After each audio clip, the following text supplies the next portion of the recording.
جیسے میں جوان ہوئی تو اماں روز رات کو مجھے رسی سے باندھ دیتی اور اگلی صبح فجر کے وقت کھولتی اور فوراً نہانے کو کہتی۔ ایک رات میں نے اپنی جگہ نوکرانی کو لٹا دیا اور خود کمرے میں چھپ گئی۔ پھر جو منظر دیکھا تو پیروں تلے زمین نکل گئی۔ میرا نام مہک ہے، مگر ماں نے ہمیشہ مجھے کالی کہہ کر بلایا، حالانکہ اپنی بہنوں میں سے سب سے زیادہ حسین میں تھی۔ میں نہ جانے کیسے حسین تھی، شاید ابا کی وجہ سے، کیونکہ میں نے تو جب بھی سنا یہی سنا کہ میری پیدائش کی وجہ سے ابا ہمیں چھوڑ کر چلے گئے، کیونکہ اماں نے پھر سے لڑکی پیدا کی تھی۔ یہ اماں ہی بتاتی تھیں کہ تیری وجہ سے میرے ساتھ برا ہوا، تیرے پیدا ہونے کی وجہ سے میرا شوہر مجھے چھوڑ کر چلا گیا، شاید اسی لیے ان کا رویہ میرے ساتھ اتنا خراب ہوتا تھا۔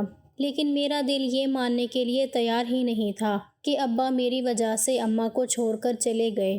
اگرچہ اس وقت میں بہت چھوٹی تھی، مگر مجھے اتنا پتہ تھا کہ ابا اکثر مجھے گود میں اٹھا کر چیزیں دلانے لے جایا کرتے تھے، مگر ہوش سنبھالا تو صرف اماں کو ہی پایا۔ نہ جانے اماں کو مجھ سے کیا خار تھی، بچپن سے ہی اماں نے دوسری بہنوں کے مقابلے میں مجھے کمتر ہی جانا تھا۔ میں جو خواہش کرتی اماں مجھے کبھی وہ پوری نہ کرنے دیتی۔ میری ماں کا رنگ سانولا تھا اور بڑی 3 بہنیں اماں پر تھیں، واحد میں تھی جس کا گورا رنگ اور انتہائی اچھے نقوش تھے، اور اسی بنا پر الگ ہی لگتی تھی۔ کبھی کبھی اماں کے عجیب و غریب رویے سے تنگ آ کر میں سوچتی کہ کہیں میں اماں کی سوتیلی بیٹی تو نہیں، مگر ایسا نہیں تھا، کیونکہ ایک بار میں نے اپنی نانی سے پوچھا تھا تو وہ ہنستے ہوئے کہنے لگی، تو اس کی سگی بیٹی ہے، بس وہ ذرا مزاج کی سخت ہے۔ اماں کے مزاج کی ساری سختی جیسے صرف میرے لیے ہی تھی۔ بڑی دونوں بہنوں کو دنیا جہاں کی آزادی تھی، وہ جو کرتی یا پہنتی اماں بالکل اعتراض نہ کرتی۔ ایک دن باجی کو اس کی کسی سہیلی نے سالگرہ پر پرفیوم تحفے میں دیا۔ مجھے پرفیوم لگانے کا بہت شوق تھا، مجھے اس کی خوشبو بہت اچھی لگتی تھی، لیکن اماں اپنی الماری کو تالا لگا کر رکھتی تھی اور مجھے کبھی موقع ہی نہیں ملا کہ ان کی الماری سے کبھی وہ نکال کر لگا لوں۔ اس دن باجی وہ پرفیوم لے کر اپنے کمرے میں آئیں تو میں نے کہا، باجی تھوڑی سی میں بھی لگا لوں۔ باجی نے مجھ پر بھی تھوڑی سی پرفیوم چھڑک دی۔ تھوڑی دیر بعد اماں نے مجھے کسی کام سے آواز دی تو میں ان کے پاس گئی۔ اماں نے غضبناک انداز میں پوچھا، یہ تو خوشبو تجھ سے آ رہی ہے؟ میں نے بڑی خوشی سے بتایا، جی اماں، باجی سے لے کر پرفیوم لگائی ہے، اچھی خوشبو ہے نا؟ اماں کی آنکھیں غصے کے مارے لال ہو گئی، مجھے بازو سے دبوچ کر غسل خانے میں لائیں اور ٹھنڈے پانی کے نیچے کپڑوں سمیت کھڑا کر دیا۔ میں چیختی رہ گئی، اماں کیوں کر رہی ہو؟ ابھی میں نے کل نہا کر کپڑے پہنے ہیں۔ مگر اماں نے پورا آدھا گھنٹہ مجھے شاور کے نیچے کھڑا کیے رکھا۔ میں سردی میں کانپتی رہی، مگر میری ماں کو ترس نہ آیا۔ مجھے اپنا قصور سمجھ میں نہیں آ رہا تھا کہ کس جرم کی سزا ملی ہے۔ اماں کہنے لگی، چھوٹے بچے پرفیوم نہیں لگاتے ورنہ کچھ برا ہو جاتا ہے۔ مجھے سردی میں ٹھنڈے پانی سے نہانے کے بعد بخار ہو گیا تھا، مگر میری ماں کو جیسے میری کوئی فکر ہی نہیں تھی، صرف میرے ساتھ ہی اماں کا یہ رویہ ایسا ہوتا تھا۔ بڑی تینوں بہنوں کو تو وہ ہتھیلی کا چھالا بنا کر رکھتی تھی۔ گھر میں اگر کوئی مہمان آ جاتا تو مجھے سامنے جانے کی بھی اجازت نہ ہوتی۔ اگر کوئی میری تعریف کر دیتا اور اماں کو کہتا کہ آپ کی یہ بیٹی کس قدر خوبصورت ہے، کیا کھا کر اسے پیدا کیا تھا، تو اماں کو میری تعریف بالکل اچھی نہ لگتی، وہ منہ بنا لیتی اور کئی دن مجھ سے بات نہ کرتی۔ ایک بار تو حد ہو گئی، نہ جانے کسی نے میری تعریف میں ایسا کیا کہہ دیا کہ اماں نے میرے منہ پر کالک مل دی اور کہا، اب 3 دن تک یہ کالک تیرے منہ سے نہ اترے۔ اماں کی ایک دوست بڑے سالوں بعد اماں سے ملنے ہمارے گھر آئی تو وہ مجھے دیکھ کر ہنستے ہوئے اماں سے کہنے لگی، ارے جمیلہ، یہ تو بالکل تمہاری بیٹی نہیں لگتی، یہ تو اسی کی طرح بے حد حسین اور خوبصورت ہے۔ اس سے پہلے آنٹی اس شخص کا نام لیتی جس سے میرے نقوش ملتے ہیں، اماں نے خاموش کروا دیا اور غصے سے گھور کر مجھے آنکھوں کے اشارے سے جانے کو کہا۔ نکلتے نکلتے سنا کہ اماں اپنی دوست کو کہہ رہی تھی کہ اس کا نام بھی مت لو میرے سامنے، مجھے نہیں یاد کرنا ماضی کو، میرے لیے وقت بہت آگے بڑھ چکا ہے۔ میں اس وقت میٹرک میں پڑھتی تھی۔ میں نے بہت سوچا لیکن مجھے سمجھ نہ آیا کہ میں کس کی طرح لگتی ہوں۔ وہ آنٹی کس کی بات کر رہی تھیں؟ وہ حج سے واپس آئی تھیں، اس لیے سب کے لیے تحفے لائی تھیں۔ مجھے انہوں نے عطر کی شیشی دی جو مجھے دیکھتے ہی بہت اچھی لگی۔ مجھے اماں پرفیوم نہیں لگانے دیتی تھیں، حالانکہ مجھے خوشبو میں رہنا بہت پسند تھا، مگر اماں کی ڈر کی وجہ سے کبھی ہمت نہیں ہوئی۔ مگر اس عطر کو دیکھ کر میں خوش ہو گئی۔ حالانکہ مجھے خوشبو میں رہنا بہت پسند تھا، مگر اماں کی ڈر کی وجہ سے کبھی ہمت نہیں ہوئی۔ مگر اس عطر کو دیکھ کر میں خوش ہو گئی کہ چلو اماں یہ تو لگانے سے منع نہیں کریں گی نا۔ یہ تو پرفیوم نہیں ہے، یہ تو عطر ہے۔ میں نے کمرے میں جا کر اچھا لباس پہنا اور خود پر عطر چھڑکا۔ عطر بہت ہی اچھا تھا، پورے کمرے میں خوشبو پھیل گئی۔ اماں جلدی سے میرے کمرے میں آئی اور میرے ہاتھوں سے وہ عطر کی شیشی چھین کر زور سے زمین پر ماری اور مجھے زور سے تھپڑ مارا۔ میں نے روتے ہوئے کہا، اماں یہ پرفیوم تو نہیں ہے جو تم مار رہی ہو مجھے، یہ تو عطر ہے۔ اماں کہنے لگی، نہ پرفیوم، نہ عطر اور نہ ہی کوئی اور چیز، اور آئندہ خوشبو والی کوئی چیز لگانے کا سوچنا بھی مت، مجھے پسند نہیں۔ میں نے سسکتے ہوئے پوچھا، مگر کیوں اماں؟ میرے لیے کیوں نہیں پسند؟ کیا میں تمہاری بیٹی نہیں ہوں؟ مجھ پر اتنا ظلم کیوں کرتی ہو؟ ایک پل کو مجھے لگا کہ میری جذباتی تقریر پر اماں کی آنکھوں میں نرمی جھلکی ہے اور شاید وہ مجھے ابھی گلے سے لگا لیں، مگر وہ کمرے میں بند کر کے چلی گئیں۔ رات کو مجھے کھانا بھی نہ دیا گیا، میں بھوکی ہی سو گئی۔ جانے رات کا کون سا پہر تھا کہ مجھے محسوس ہوا کہ اماں میرے پاس بیٹھی میرے سر پر ہاتھ پھیر رہی ہیں۔ صبح اٹھی تو رات والا خیال آیا کہ کیا واقعی اماں میرے پاس تھی یا کوئی اور؟ وہ کیسے ہو سکتی تھیں؟ بھلا ان کا بس چلتا تو مجھے دنیا سے ہی غائب کر دیتی۔ میں نے میٹرک کرنے کے بعد کالج میں داخلہ لیا۔ اماں تو مان ہی نہیں رہی تھیں، باجی نے منایا تھا اور باجی کی کوئی بات اماں ٹالتی نہیں تھیں۔ میں خوشبو، رنگ، تتلیاں، پہاڑوں وغیرہ ان سب کی دیوانی تھی، مگر مجھے اماں نے کالج ٹرپ کے ساتھ جانے کی اجازت کبھی نہ دی۔ اب تو مجھے اماں کے رویے سے چڑ ہونے لگی۔ انسان کو جس چیز سے اسے روکا جائے اس کا دل اسی کی طرف جاتا ہے۔ اماں جتنا مجھے میری من پسند چیزوں سے دور کرتی، میں اتنا ہی ان چیزوں کی طرف کھینچی چلی جاتی۔ کالج میں میری ایک امیر دوست ہم سبھی لڑکیوں کے لیے برانڈڈ پرفیوم لے کر آئی۔ مجھے پتا تھا کہ اگر گھر میں اماں نے دیکھ لیا تو میری شامت آ جائے گی، مگر اس کی خوشبو اتنی پیاری تھی کہ میں لگائے بغیر بھی نہ رہ سکی۔ میں نے سوچا اماں کے 2 تھپڑ ہی کھا لوں گی۔ میں نے اس سے پرفیوم لے کر لگا لی اور کہا، میرے حصے کی پرفیوم تم اپنے بیگ میں ہی رہنے دو، جب لگانی ہوگی تم سے لے کر لگا لوں گی۔ میں کالج سے ہی پرفیوم لگا کر واپس آئی تو گھر میں آتے ہی اماں سے سامنا ہو گیا۔ میں اماں کی ڈانٹ سننے کے لیے اور تھپڑ کھانے کے لیے تیار تھی، مگر اس بار اماں نے نئی سزا تجویز کی۔ مجھے رسی سے باندھ دیا اور فجر کے وقت آ کر کھولا۔ میں ساری رات فرش پر بیٹھ کے سر کے ساتھ رسی سے بندھی رہی۔ اماں نے رسی کھول کر کہا، اب پرفیوم لگانے سے پہلے یہ سزا یاد رکھنا اور چلو اب جا کر نہاؤ۔ میں کھڑی ہونے لگی تو ہلا نہ گیا۔ ساری رات ایک ہی حالت میں بیٹھے رہنے کی وجہ سے پٹھے اکڑ گئے تھے، مگر اماں کے چہرے پر رحم نظر نہ آیا۔ اب اکثر یہی ہونے لگا، میں جب بھی دوست سے پرفیوم مانگ کر لگا کر گھر آتی تو اماں رسی سے باندھ دیتی اور فجر کے وقت کھولتی اور ٹھنڈے پانی سے نہانے کا حکم دیتی۔ مجھے اماں کے رویے کی عادت ہو گئی تھی، مگر یہ سوچ مجھے ضرور تجسس میں مبتلا رکھتی تھی کہ آخر اماں کو مجھ سے کیا مسئلہ ہے۔ ایک دن میں کالج سے واپس آ رہی تھی تو راستے میں اماں کی وہی بچپن کی سہیلی مل گئی جو مجھے گلے لگا کر کہنے لگی، تم ہو بہو اس جیسی ہو، ذرا برابر بھی فرق نہیں۔ یہی بات انہوں نے اس وقت کی تھی جب وہ ہمارے گھر آئی تھی۔ میں نے کہا، مجھے بتائیے میں کس کی طرح لگتی ہوں، کس کے جیسی ہوں؟ وہ گھبرا گئی اور کہنے لگی، ارے میرے منہ سے نکل گیا تھا۔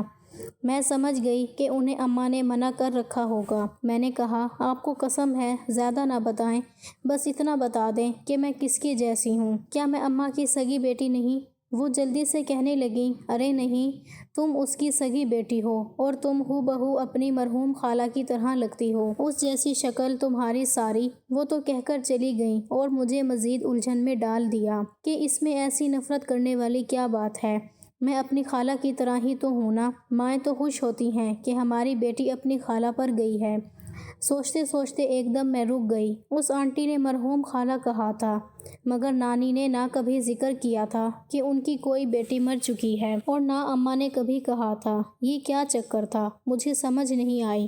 سوچا جب کبھی نانی کے گھر جاؤں گی ان سے پوچھوں گی کہ اماں کس وجہ سے مجھ سے نفرت کرتی ہیں۔ اسی دوران میری بڑی بہن کا رشتہ آیا، مگر ان لوگوں نے جب مجھے دیکھا تو باجی کی بجائے میرا ہاتھ مانگ لیا کہ ہمیں یہ لڑکی پسند ہے۔ اماں نے اسی وقت ان کو بے عزت کر کے گھر سے نکال دیا اور مجھے کمرے میں بند کر دیا۔ مجھے سمجھ نہ آیا کہ اس میں میرا کیا قصور ہے کہ وہ لوگ مجھے پسند کر گئے۔ اماں نے غصے میں آ کر جانے میرا رشتہ کس جگہ طے کر دیا۔ اماں نے میرا کالج جانا بند کر دیا اور مجھے اگلے دن کہنے لگی، میں نے تمہاری شادی پکی کر دی ہے، اٹھ کر نہا دھو لو، مہمانوں کو میں نے فون کر دیا ہے۔ میں نے بھی دل میں سوچا کہ چلو اچھا ہے، اماں کے ظلم و ستم سے تو جان چھوٹے گی۔ شادی کا شوق تو تھا، مگر میں نے کئی دوستوں کو دیکھا تھا جو شادی کے بعد بہت خوش رہتی تھیں۔ میں نے سوچا شادی کی شاپنگ کروں گی تو چوری چوری اپنی مرضی کی چیزیں لے کر رکھوں گی، مگر اماں نے میری شادی کی ساری شاپنگ خود کی اور اس میں ایک بھی عطر پرفیوم نہیں تھا۔ مجھے بہت غصہ آیا کہ ایسی بھی دلہن ہوگی جس نے پرفیوم نہ لگائی ہو، مگر اماں کو کہنے کا کوئی فائدہ نہیں تھا۔ میں نے تو اپنے ہونے والے شوہر کو ابھی دیکھا بھی نہیں تھا، مجھے تو بس شوق تھا کہ میں اماں کے چنگل سے فرار ہو جاؤں گی۔ میری شادی ہوگی، میں نے اپنی دوست کو کہا تھا کہ میرے لیے پرفیوم لے کر آنا۔ میں نے رخصتی کے وقت اماں سے نظریں بچا کر اپنے پرس میں پرفیوم رکھ لی۔ بھلا وہ بھی کوئی دلہن ہوتی ہے جو پرفیوم نہ لگائے۔ میں نے شوہر کے کمرے میں آنے سے پہلے ہی ڈھیر ساری پرفیوم لگا کر گھونگھٹ اوڑھ لیا۔ میں اپنے شوہر کا انتظار کرنے لگی۔ وہ کمرے میں آیا، میں نے گھونگھٹ پیچھے کر کے دیکھا تو یہ دیکھ کر میرے ہوش اڑ گئے کہ اس کے ہاتھ میں تو میری ماں کی طرح ایک رسی تھی۔ میں نے گھبرا کر پوچھا، یہ کیوں لائے ہیں آپ؟ کہنے لگا، تم نے پرفیوم لگائی ہے نا؟ میں نے کہا، ہاں لگائی ہے، سب دلہنیں لگاتی ہیں، مگر آپ کو اس سے کیا مسئلہ ہے؟ وہ سن کر عجیب سے انداز میں کہنے لگا، مجھے تو آج تمہیں رسی سے باندھنا پڑے گا تاکہ تم آئندہ یہ لگانے کا سوچ بھی نہ سکو۔ میں یہ سن کر بے ہوش ہونے والی تھی کہ میرے ساتھ کیا ہو رہا ہے۔ میں نے تو اس لیے شادی کی تھی کہ اپنی مرضی کی زندگی جیوں گی، مگر میرے ساتھ کیا ہو رہا ہے؟ کیا میری قسمت میں سکون کا سانس نہیں لکھا؟ میں نے تو سوچا تھا اب اماں کے گھر سے نکلوں گی تو اپنے شوہر کے گھر اپنی مرضی کروں گی، مگر میرا شوہر تو اماں سے بھی بڑھ کر نکلا۔ مجھے شادی کے پہلے ہی دن رسی سے باندھ کر چلا گیا۔ میں رونے لگی، میری قسمت ایسی کیوں تھی؟ اچانک میری نظر ڈریسنگ ٹیبل پر پڑی، وہاں تو پرفیوم کے ڈھیر لگے تھے۔ میں ششدر سی رہ گئی۔ اس کے خود کے کمرے میں پرفیومز کے ڈھیر لگے ہوئے تھے اور مجھے پرفیوم لگانے کے جرم میں قید کر دیا گیا تھا۔ اچانک مجھے یاد آیا کہ کہیں اسے اماں ہی نے نہ کہا ہو ایسا کرنے کا، ورنہ اسے خیال کیسے آتا مجھے رسی سے باندھنے کا۔ میں نے سوچا اب بس بہت ہو گیا، مجھے معلوم کرنا ہی ہوگا کہ اماں کو آخر مجھ سے کیا مسئلہ ہو سکتا ہے۔ میں اپنے سسرال والوں کے بارے میں کچھ نہیں جانتی تھی کہ کون کون ہے میرے سسرال میں، کیونکہ ابھی تک میرے کمرے میں کوئی نہیں آیا تھا، جبکہ دلہن دیکھنے کے شوق میں تو آدھی رات تک لوگ کمرے میں آتے رہتے ہیں۔ میں پوری رات سوچتی رہی کہ اب مجھے کیا کرنا چاہیے۔ آخر بہت سوچ سمجھ کر میں نے اپنا پلان بنایا۔ صبح وہ کمرے میں آیا، میں نے کہا، رسی کو کھول دو، میں آج کے بعد پرفیوم نہیں لگاؤں گی۔ وہ بہت خوش ہوا، مجھے رسی سے آزاد کیا۔ میں نے نہا دھو کر کپڑے بدلے اور ایک سوٹ پہن لیا۔ میں نے کہا، ایک بات بتاؤ، تمہارے ڈریسنگ ٹیبل پر تو اتنے پرفیوم ہیں، اس کا مطلب ہے کہ تم خود پرفیوم لگانے کے شوقین ہو، پھر مجھے کیوں منع کر رہے ہو؟ ایک لمحے کے لیے وہ چپ ہو گیا، پھر کہنے لگا، اصل میں ہمارے خاندان میں عورتوں کا پرفیوم لگانا معیوب سمجھا جاتا ہے۔ اس کی گھبراہٹ پر صاف پتہ چل رہا تھا کہ وہ جھوٹ بول رہا ہے، مگر میں نے مزید کوئی سوال نہ پوچھا۔ اب میں نے فیصلہ کر لیا تھا کہ میں فی الحال وہی کروں گی جو یہ لوگ چاہتے ہیں، مگر یہ تو پتہ کر کے رہوں گی کہ آخر راز ہے کیا۔ اسی وقت میری ماں ناشتہ لے کر آ گئی۔ میں جانتی تھی کہ وہ ناشتے کے بہانے نہیں بلکہ اس لیے آئی تاکہ دیکھ سکے کہ شوہر کے سلوک پر میں کیسی لگ رہی ہوں۔ میرا شوہر کمرے سے باہر گیا تو بڑی بہن نے پوچھا، اس کا رویہ تمہارے ساتھ کیسا تھا؟ میں نے کہا، بہت اچھا رویہ ہے، میرا شوہر بہت اچھا ہے۔ اس نے مجھے منہ دکھائی کا تحفہ دیا اور وعدہ کیا کہ اب مجھے گھمانے پھرانے دوسرے ملک لے کر جائے گا۔ یہ سب سن کر اماں کے عجیب سے تاثرات ہو گئے، جیسے اسے سمجھ نہ آ رہی ہو کہ اپنی ناگواری کیسے چھپائے۔ اسے میرے منہ سے یہ کچھ سننا اچھا نہیں لگ رہا تھا۔ میں نے مزید جھوٹ بولتے ہوئے کہا کہ اماں تو مجھے پرفیوم لگانے نہیں دیتی تھی، یہ دیکھو یہاں کتنے پرفیومز ہیں۔ میں نے اپنے شوہر کو جب بتایا کہ میری ماں مجھے پرفیوم نہیں لگانے دیتی تھی تو اس نے کہا تم جتنے پرفیومز کہو گی میں تمہیں خود لا کر دوں گا۔ میری ماں چونک گئی اور جلدی سے باہر بڑھی۔ میں جانتی تھی کہ وہ میرے شوہر سے بات کرنے گئی ہوگی۔ میں بھی اس کے پیچھے چلی گئی تاکہ بات سن سکوں کہ وہ کیا کہتی ہے۔ میری ماں نے میرے شوہر کو کہا میں نے تمہیں کہا تھا اس پر جنات کا سایہ ہے، اس کو پرفیوم نہ لگانے دینا، لیکن تم بھی اس کی حسین صورت پر مر گئے اور میری بات کو دھیان میں نہیں رکھا۔ وہ حیران ہو کر پوچھنے لگا کہ کیا ہوا ہے، مگر اس سے پہلے اماں جواب دیتی میں اندر چلی گئی اور کہا اماں ناشتہ لگا دیا ہے، آ جاؤ۔ میرا شوہر اکیلا ہی تھا، اس کے آگے پیچھے کوئی نظر نہیں آ رہا تھا۔ جب تک اماں گھر رہی میں نے کوشش کی کہ وہ میرے شوہر سے بات نہ کرے۔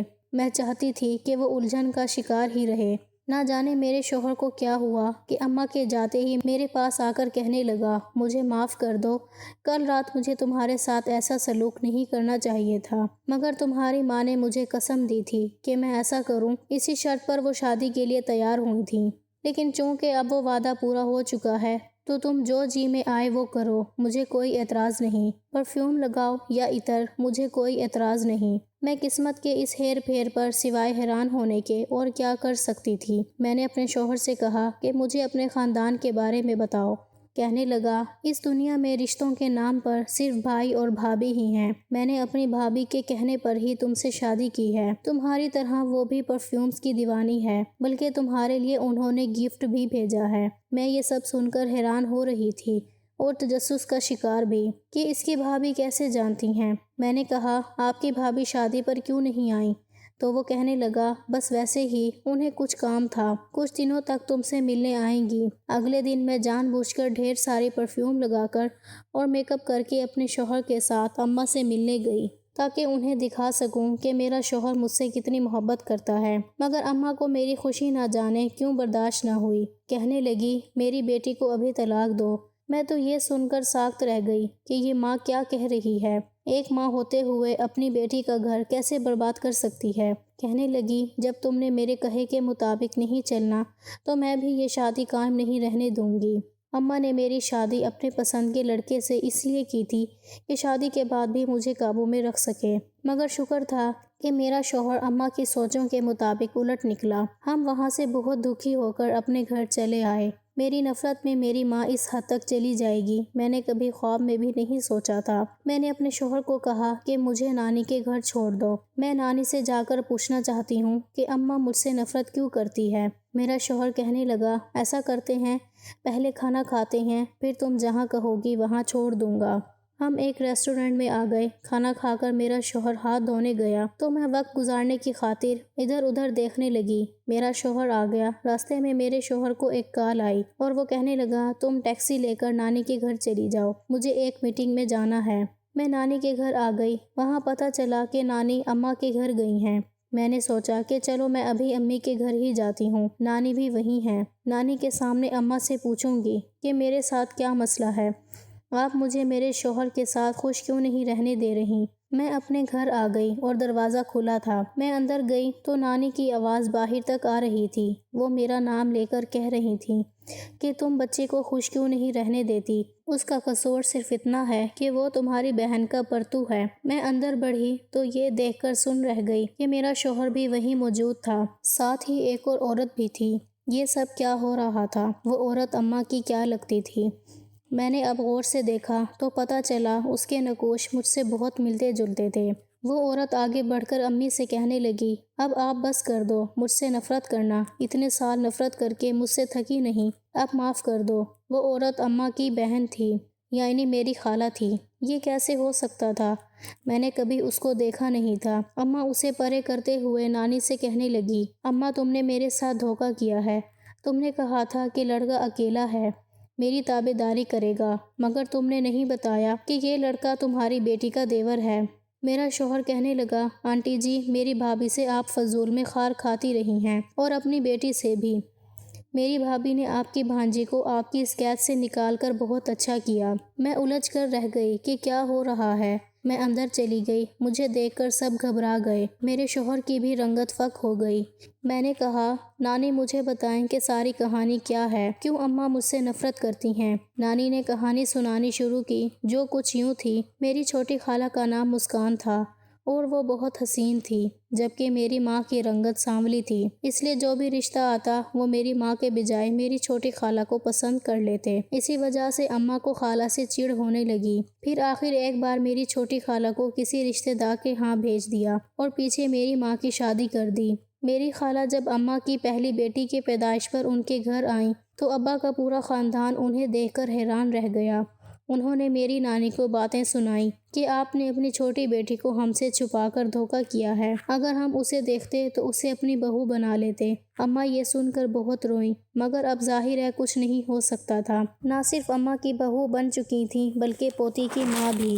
تو باتیں سنا کر صبر کر کے بیٹھ گئے۔ میرے ابا نے بھی قسمت کو قبول کر لیا تھا، مگر اماں، ابا اور میری چھوٹی خالہ پر شک کرنے لگیں۔ میری خالہ تو بیچاری اپنی بہن کی مدد کرنے آئی تھی، مگر اماں نے انہیں ٹکنے نہ دیا اور واپس بھیج دیا۔ میری خالہ شوخ و چنچل اور بہت زندہ دل تھی، جبکہ اماں کو اپنی رنگت کی وجہ سے شروع دن سے ہی احساس کمتری تھی اور ان کا مزاج بھی سخت ہو گیا تھا۔ میرے ابو میری چھوٹی خالہ کو پسند کرنے لگے تھے، مگر خالہ کے ذہن میں ان کو لے کر ایسی کوئی بات نہیں تھی۔ وہ تو انہیں بہنوئی ہی سمجھتی تھی۔ ان کا آپس میں کوئی عام سی بات کرنا بھی اماں کو شک میں ڈال دیتا تھا۔ اسی دوران اماں کے گھر تیسری بیٹی کی پیدائش ہوئی۔ اماں کا آپریشن ہوا تھا، ان سے گھر کے کام کاج نہ ہوتے، تو نانی نے پھر سے خالہ کو ان کے گھر سنبھالنے کو بھیج دیا۔ ابو اماں کو صاف کہتے تھے، دل پر زور کسی کا نہیں ہوتا۔ میں تمہاری بہن کو اس کی نیک عادات کی وجہ سے پسند کرتا ہوں، نہ کہ حسن کی وجہ سے۔ اگر تم اس کی طرح ہو جاؤ تو میں تمہاری طرف مائل ہو جاؤں گا۔ میں اس کے لیے اپنے دل میں کوئی غلط خیال یا نیت نہیں رکھتا۔ تم ہم دونوں پر شک مت کیا کرو۔ مگر اماں کے دل میں شک کی گرہ لگ چکی تھی۔ انہیں خالہ سے نفرت ہونے لگی۔ چوتھی بیٹی یعنی کہ میری پیدائش کے وقت خالہ نے ہی اماں کا خیال رکھا تھا۔ وہ اماں کے پاس رہ رہی تھی۔ ایک رات خالہ کو پیاس لگی تو وہ پانی پینے کچن میں چلی گئیں۔ اس وقت ابا بھی کچن میں آئے اور خالہ کو کہا، میرے سر میں درد ہو رہا ہے، مجھے چائے بنا دو۔ اسی وقت اماں نے انہیں دیکھ لیا اور غلط مطلب لے لیا۔ خالہ کو دھکے دے کر اپنے گھر سے نکال دیا۔ نانی کو کہا کہ خالہ کی شادی کرو ورنہ میں خودکشی کر لوں گی۔ نانی نے جلدی میں خالہ کی شادی کر کے انہیں رخصت کر دیا، مگر قدرت کو اماں کی یہ نفرت اچھی نہیں لگی۔ جب میں پیدا ہوئی تو ہو بہو اپنی خالہ پر گئی تھی۔ میری شکل اور نقوش انہی کے جیسے تھے۔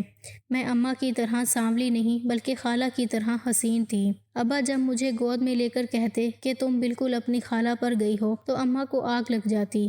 وہ میری شکل میں اپنی چھوٹی بہن کو دیکھنے لگیں۔ انہیں مجھ سے میری شکل سے نفرت ہونے لگی۔ میرے ابا مجھ سے بہت پیار کرتے تھے، مگر اماں کی روز روز کی لڑائی کی وجہ سے وہ بہت پریشان رہنے لگے تھے۔ ایک دن خالہ نے ویڈیو کال کی کہ میں اپنی بھانجی کو دیکھنا چاہتی ہوں۔ وہ بیچاری روز اماں کو کہتی تھیں، مگر اماں نے اس کو میری شکل تک نہیں دکھائی۔ تبھی ابا نے کال اٹھا کر بات کی اور مجھے دکھایا کہ یہ ہے تمہاری بھانجی، دیکھو بالکل تمہارے جیسی ہے۔ اماں سے یہ سن کر برداشت نہ ہوا، انہوں نے فون نیچے پھینکا اور ابا سے لڑائی شروع کر دی۔ ابا غصے میں موٹر سائیکل لے کر نکل گئے اور ان کی بائیک کا کوئی حادثہ ہو گیا اور میرے ابا ہمیں چھوڑ کر چلے گئے۔ اماں نے اس کا الزام بھی خالہ کے سر کر دیا۔ بیچاری خالہ ابا کے جنازے پر بھی نہ آ سکی۔ میری عادات بھی اپنی خالہ کی جیسی تھیں۔ میری خالہ بھی خوشبوؤں کی دیوانی تھی، ہر وقت پرفیوم رکھتی تھی۔ یہی حال میرا تھا، اس لیے اماں مجھے پرفیوم کے نزدیک بھی نہ جانے دیتی۔ رفتہ رفتہ اماں نے مجھے اپنی بیٹی کی بجائے اپنی بہن کا چہرہ سمجھنا شروع کر دیا۔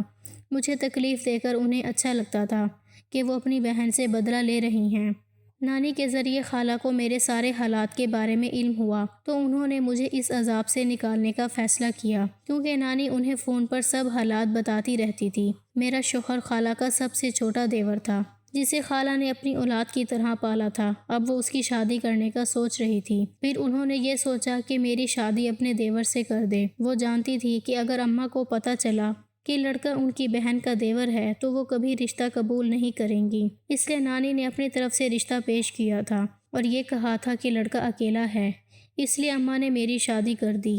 انہوں نے شادی ایک ہی شرط پر کی تھی کہ وہ اماں کے کہنے پر ہی چلے گا اور اس بات پر قسم لی تھی کہ وہ شادی کی رات مجھے رسی سے باندھے گا۔ میرے شوہر نے خالہ کے کہنے پر رسی باندھنے کی قسم کھا لی تھی کیونکہ خالہ نے کہا صرف ایک ہی دن کی تو بات ہے، قسم پوری کر کے اپنی مرضی کی زندگی گزار لینا۔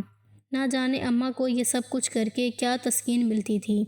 پچھلے 20 سال سے خالہ اپنے گھر میں خوش تھیں اور میری ماں نے اس سے جلن میں آ کر اپنا گھر برباد کر دیا تھا۔ اتنے سالوں نفرت کی آگ میں جل کر نہ صرف اپنا ذہنی سکون برباد کیا تھا بلکہ میری زندگی بھی برباد کی۔ نانی نے سوچا تھا کہ میری شادی کے بعد وہ اماں سے بات کریں گی۔ ابھی وہی تینوں اماں کو سمجھانے آئے تھے کہ میں بھی پیچھے آ گئی اور اتفاق سے سب سن لیا۔ مجھے اب پتہ چلا تھا کہ اماں مجھ سے اس قدر نفرت کیوں کرتی تھیں۔ میں نے بھی اماں سے کہا کہ اپنا غصہ تھوک دیں مگر وہ اپنی نفرت پر ڈٹی رہیں۔ میں اپنی خالہ اور شوہر کے ساتھ واپس چلی گئی۔ میری سخت دل ماں کا دل نرم نہ پڑا۔ میں جانتی تھی کہ وہ ضد کی بڑی پکی ہیں، اس لیے ان کا دل اتنی جلدی نرم نہیں پڑے گا۔ یہ فلموں اور ڈراموں میں ہوتا ہے کہ ایک کے معافی مانگتے ہی دوسرے کے دل میں احساس جاگ جاتا ہے، بلکہ حقیقت میں ایسا بالکل نہیں ہوتا۔ مجھے معلوم تھا کہ سالوں کی نفرت منٹوں میں ختم نہیں ہوگی، وقت لگے گا اور مجھے اس وقت کا انتظار ہے جب میری ماں مجھے بیٹی کہہ کر پکارے گی۔ اس وقت میں اماں کی طرح انا نہیں دکھاؤں گی بلکہ انہیں معاف کر کے انہیں گلے سے لگاؤں گی۔